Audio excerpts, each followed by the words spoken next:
Hi guys, welcome back to my channel, Magically Living Life. So today is a Q&A.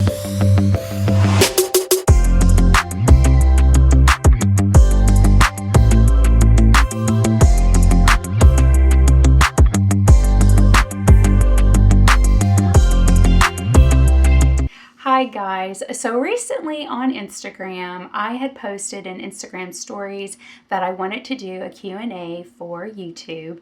And then I also made a post within my Instagram feed, and if you wanted to leave a question there, you could as well. And then I posted the question on the feed of my Facebook as well. Nobody responded on Facebook at the time of making this video. Some of you responded in the feed with a question, and then I got a lot of responses on my Instagram stories. To protect everybody's privacy here, because I don't have permission to show people's username or their avatar, I'm just going to read the questions and then I'm going to answer them. So like I said, nobody responded on Facebook, but definitely on Instagram.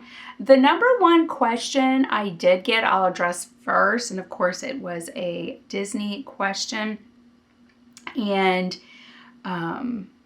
it was, when do we plan on going back to Disney? So I got that question a lot, but in different formats. Some people asked, when's your next Disney trip? Or when is your next Walt Disney World vacation? When's your next trip? Are you going this year? Have you booked a trip? It was the same WDW question, just in different formats or different ways of asking. So the answer is yes. We do have a trip booked for Walt Disney World, and it's fastly approaching because the time is going by fast. I'm not quite going to reveal the time that we're going just yet because I want to do a separate video. But yes, a trip has been booked, and we're excited about that. And I did post something to Instagram kind of referencing to it, and some of you were quick to pick up on that and DM'd me directly. So just stay tuned for that. But yes, there is a Walt Disney World trip booked.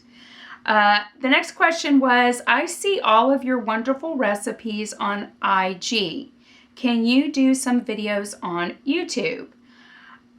I have in the past done, I think during one year I did Vlogmas, and I did a cooking episode, and then I've done a cookie one with y'all where I show y'all the different, I showed y'all how I decorate sugar cookies, and then I gave you some tips and techniques on, how to get a sugar cookie to hold its shape. That's in my video library. And then I think one time I did a quiche with y'all. But yes, on Instagram, if you're not familiar, and I'll leave a link to my Instagram page somewhere's up here. I post things that I cook homemade. I do a lot of sweets because we all love a good cinnamon roll, and we love some good cupcakes. I do a lot of different like bread rolls, and I think recently I posted my homemade meatballs and spaghetti. That one was popular. A couple of you wanted that recipe, but I do love being in the kitchen. I do love cooking. I grew up in a home where my mom was always in the kitchen cooking something from scratch, and she ran a catering business from home. She used to do wedding cakes and party planning, and she was just her own private caterer. So I learned a lot of things from my mom when it comes to cooking. The short answer is yes. I will try to include a couple of cooking videos on my YouTube channel. I don't know how consistent that will be, but from time to time I will try to include a little bit more of cooking videos. So yes. How did you and Dan meet? So I was asked this question twice. So Dan and I met back in Texas, and it was on a on my part, it was a blind date. On his part, he knew what I looked like from a picture. We actually met through my oldest brother. They were both stationed at the same air base, and they were both part of the same squadron. They necessarily didn't work in the same department, but in the same squadron, and their paths would cross sometimes. And my brother invited him over one afternoon after work, and Dan had saw my senior picture of me in my cap and gown, and he asked my brother who that was. Long story short, it took Dan 3 times to get my telephone number. On the 3rd time, my brother had to call and ask. I was already a full-time student in college, and he had to ask if it was all right if he gave Dan my telephone number. So I was like, yes. We went out on our date, and the rest is history. But yeah, we met through my oldest brother. He introduced us. The next question is, any fun Christmas or holiday plans? Yes. So my mother-in-law and I alternate. One year I will do Christmas, and then she'll do Thanksgiving, and then we'll switch it the following year. I'll do Thanksgiving and she does Christmas. This year I'm hosting Thanksgiving and she'll host Christmas. Like I said, we just kind of alternate. So I'm doing Thanksgiving this year, and Thanksgiving will be really nice because it's been a while since we've had all 3 of our sons together at the same time. The last time we had all 3 of our sons together at one time was back in January of this year. So it's been 11 months, and we're looking forward to having them all under the same roof for Thanksgiving. Favorite Walt Disney World resort. So if you're not familiar with my channel, Dan and I are Disney Vacation Club, and we were so fortunate to buy Disney Vacation Club points, with the Polynesian being our home resort. I grew up going to the Polynesian. It's always been my favorite resort, so that is our home resort, and it's now Dan's too. He absolutely loves it. What Disney resorts have you stayed at? So when I was a little baby, because my first trip, I was born in 72, and our first trip was in 72. It was that summer, so I actually went to Disney the first summer it was open, because Disney opened in 71. So I was only 6 months old, and we stayed over at Fort Wilderness Campground, because when I was a baby, my parents loved to camp. So we stayed at Fort Wilderness Campground, and then later we stayed just one time we stayed at the Contemporary. And then after that, I've always stayed at the Polynesian. My parents fell in love with the Polynesian. That's the resort we stayed at. And marrying Dan, Polynesian. So yeah, those are the resorts. I've never ventured out past that. Would like to, but sometimes it's really hard to get what we want with our points when I have to call another resort. I think, 6 or 7 months out to try to switch it.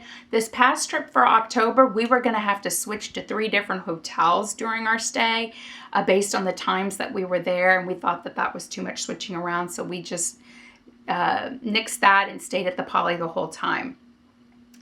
Favorite time of year to go to Disney? What is your second favorite resort? Poly is number 1. So yes, they know the Polynesian's my number 1 resort.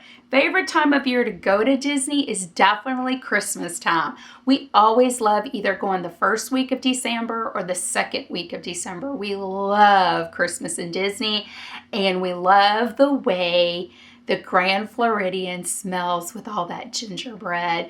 And I think I've said this before on my channel. Dan really thinks they put something in the vents at the resorts to squirt out these scents. So you get that smell, because for the Polynesian, it's like you get this Hawaiian tropical smell when you're in the ceremonial house. But Christmas time, definitely hands down, the decorations are amazing. And while we haven't stayed at different resorts, we do tour the different resorts during the Christmas holidays to explore all the different decorations. Your second favorite resort? if Dan was sitting here, I can speak for the both of us, is Wilderness Lodge. We love it there. We love that country feeling. We love the lobby when we walk in at Christmas, the big tall Christmas tree. We love the huge fireplaces. We like how the property is laid out, the swimming pools. We love the DVC area. We love how it's kind of, it gives us like a nest, like as if you're nestled a little bit because you got some big trees around you.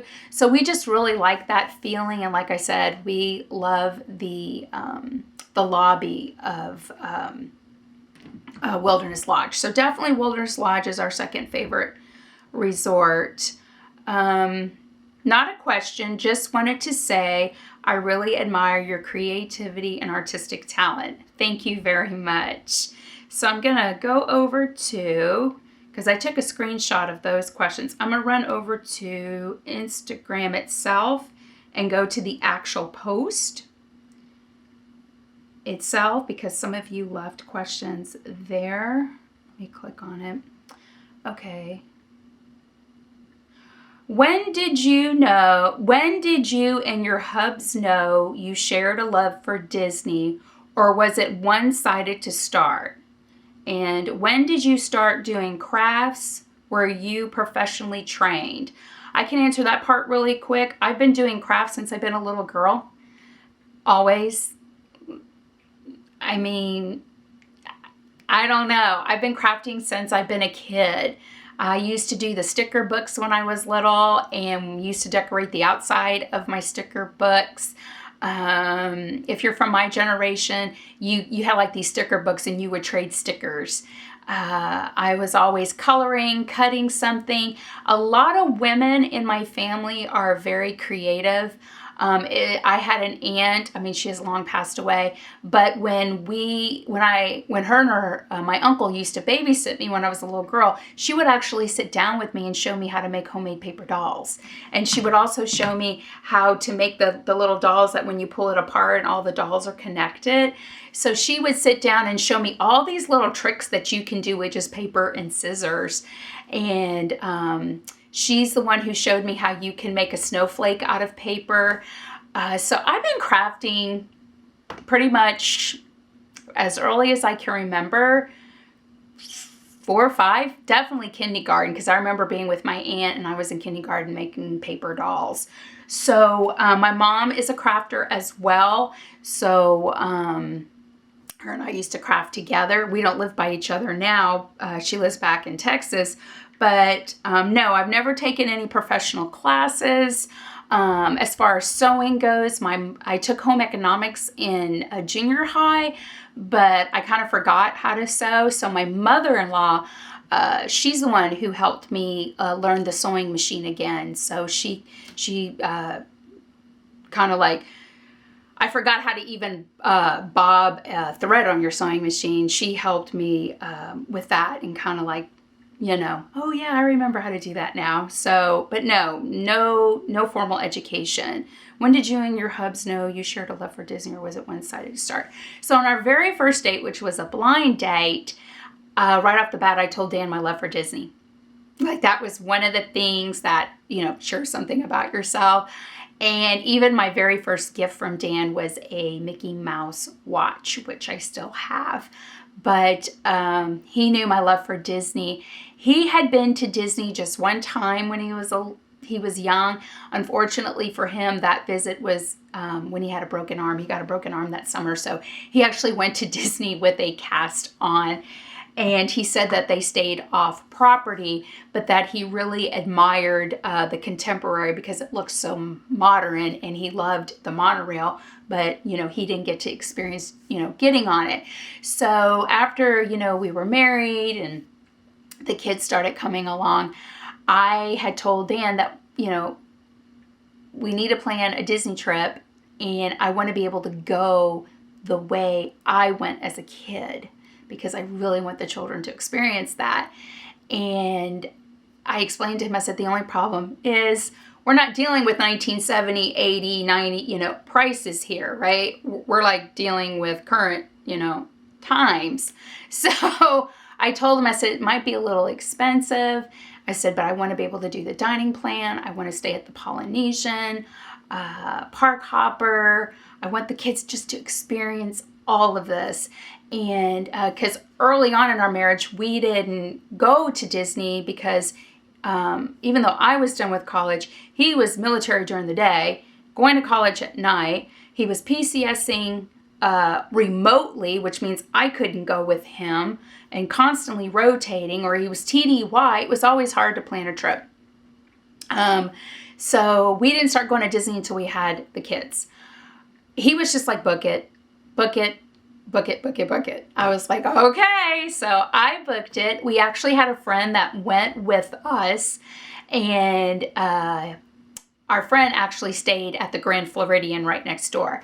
But Dan had never experienced the Poly. He had never experienced Disney the way I experienced Disney. And I really wanted that for him and for our boys. And all I kept saying to myself was, I hope he really likes Disney. I hope he really likes Disney. And prior to the trip, he was telling friends and family that we were going, and we went during Christmas time. And he just said, this is our one big trip, our one big trip. We arrived to Disney World, and he walked into the Polynesian, and that was when the ceremonial house was still the atrium with all the plants. They hadn't remodeled it yet, which was really nice because I was able to capture a picture of the boys standing in front of like all the plants in the same spot that my brothers and I used to stand for our pictures. So I thought that was really cool.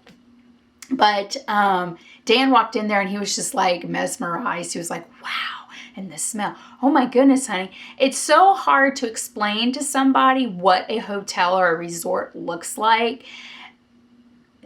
It's best if they just see it for themselves and they can now relate to what you're describing. He was really overly impressed. He was really impressed with how we were treated.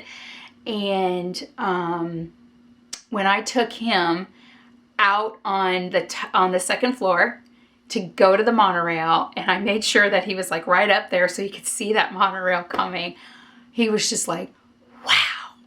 And he was blown away. Of course, the boys were blown away too. And we went to Epcot first, and he got me my pair of ears, which are the traditional ones. And he had just mentioned to his friend, he goes, to see the smile on my wife's face and the kid's face just being here, you can't put a dollar amount on that, is what he told his friend. And I was like, I think he's liking Disney. The very next day, we weren't even there for a full 24 hours because we had travel day. And then the next morning, we're waiting to get on the monorail.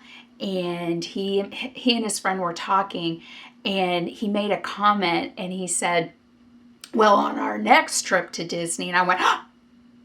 I said, you said it. I said, you said it. And he goes, what? I said, you said the next trip. And he goes, I did, didn't I? And I said, yes, you did. He goes, yes, we're coming back. And ever since then, we've been booking Disney trips.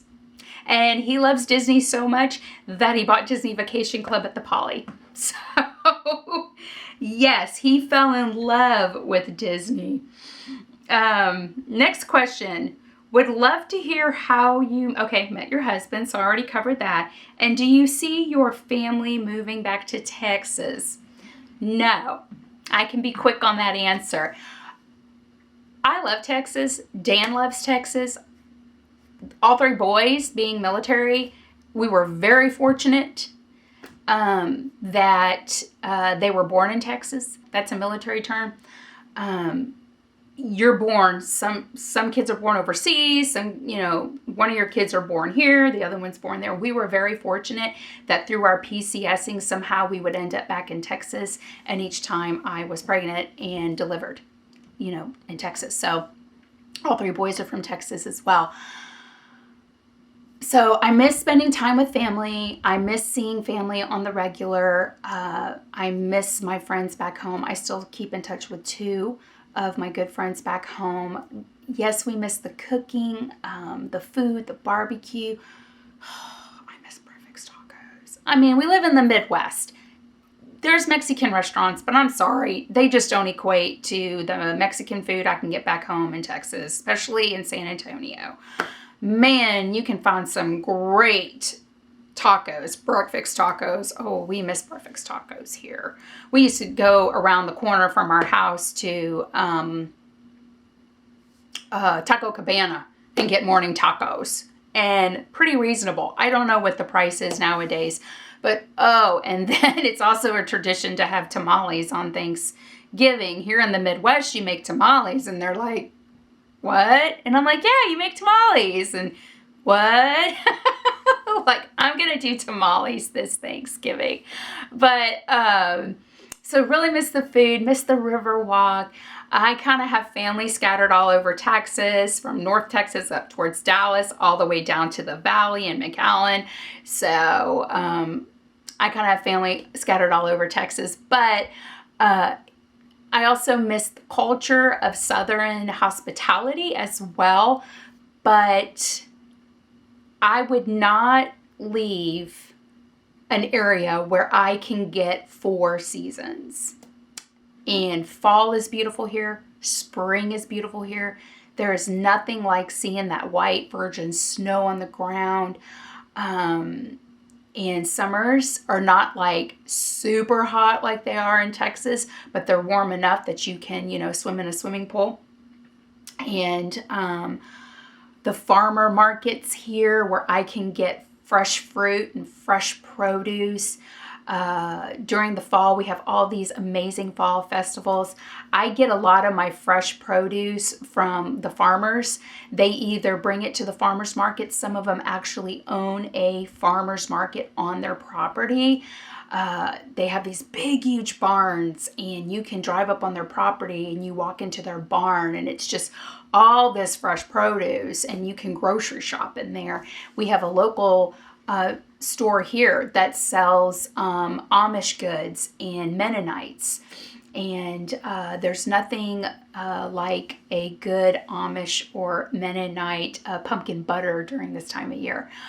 I'm just not going to find any of that back home. I'm not. And everything's spread out where I live. We live on acreage. We live out in a farming community. Behind me right here, there is a dairy farm. My other neighbor, there is a dairy farm, and their cows have been known to get out in our area. My neighbor one day looked out their window, and there was a black and white cow in their yard. So I just would not give up where I live, and I'm not going to find this type of lifestyle back home in Texas. All the homes are really close together. The big cities, it's a rush, go. And another thing about Texas too, you can spend 8 hours driving and still be in Texas. Here, I can get to Kentucky for the day. I can go all the way to Illinois if I want to, Indiana. I can hit the Pennsylvania border.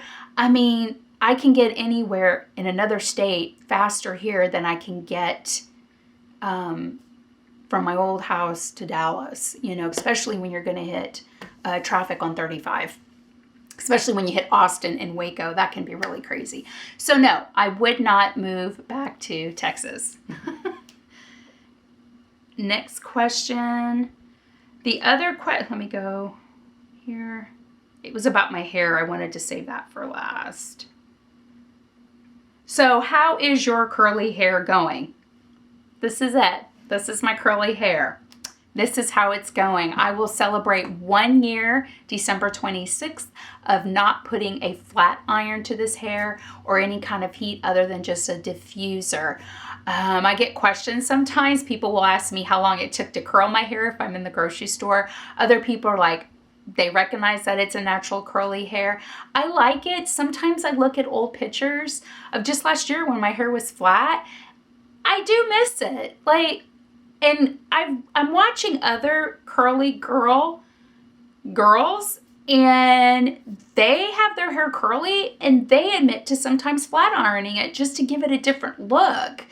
But I haven't done that yet. I told my hairdresser that if I decide to do a blowout and flat iron it, she can be the one to do it for me. But as of right now, it's coming, it's coming along, and it's still kind of like finding, I guess, its curl pattern.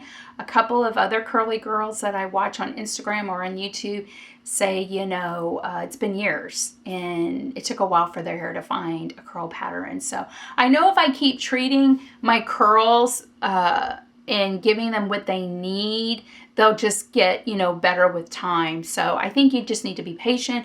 But yeah, the curly girl journey is going well. So, but yeah, guys, that's all the questions I got from Instagram and in my Instagram feed. And like I said, I didn't get anything on Facebook at the time of making this video. So I hope you enjoyed this Q&A. Maybe we'll do one in the future. It was fun sharing with y'all. So guys, thank you so much for stopping by at Magically Living Life today. So until next time, y'all have a magical day and a magical week, and I will see y'all later. Bye guys. Take care.